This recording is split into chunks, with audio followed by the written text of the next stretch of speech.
শিলিগুড়ি পৌর নিগমের উদ্যোগে যথাযোগ্য মর্যাদায় পালন করা হলো কবিগুরু রবীন্দ্রনাথ ঠাকুরের জন্মজয়ন্তী। আজ 25শে বৈশাখ উপলক্ষে শিলিগুড়ি রবীন্দ্রমঞ্চ সংলগ্ন এলাকায় এক বিশেষ অনুষ্ঠানের মাধ্যমে আয়োজন করা হয় পৌর নিগমের পক্ষ থেকে। অনুষ্ঠানের শুরুতে শিলিগুড়ির মেয়র গৌতম দেব রবীন্দ্রমঞ্চের পাশে অবস্থিত কবিগুরুর পূর্ণবয়ব মূর্তিতে মাল্যদান করে বিনম্র শ্রদ্ধা জানান। মেয়রের পাশাপাশি উপস্থিত ছিলেন পৌর নিগমের অন্যান্য পদস্থ আধিকারিকরা, কাউন্সিলর এবং বিশিষ্ট ব্যক্তিবর্গ উপস্থিত ছিলেন। তারা সকলেই পুষ্পার্ঘ্য অর্পণের মাধ্যমে বিশ্বকবির প্রতি শ্রদ্ধা নিবেদন করেন।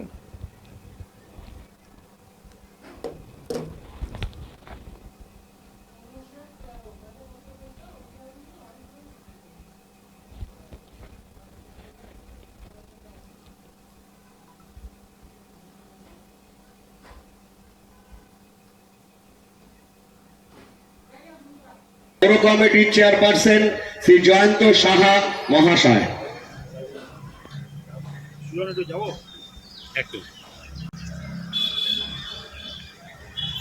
শ্রদ্ধা নিবেদন করতে এরপর অনুরোধ করব কাউন্সিলর শ্রী প্রশান্ত চক্রবর্তী মহাশয়কে।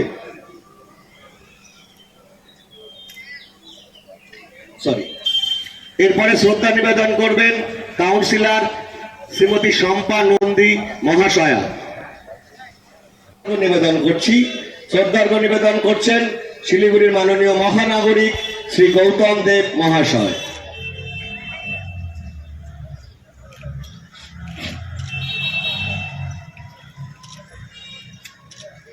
এবার শ্রদ্ধা নিবেদন করতে অনুরোধ করব শিক্ষা ও সংস্কৃতি দপ্তরের মেয়র পরিষদ সদস্যা শ্রীমতী শোভা সুব্বা মহাশয়াকে।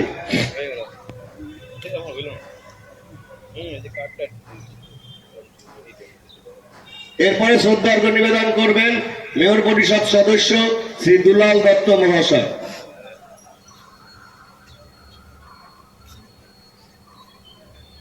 এরপরে শ্রদ্ধার্ঘ্য নিবেদন করবেন পৌর কমিটির চেয়ারপারসন শ্রী জয়ন্ত সাহা মহাশয়।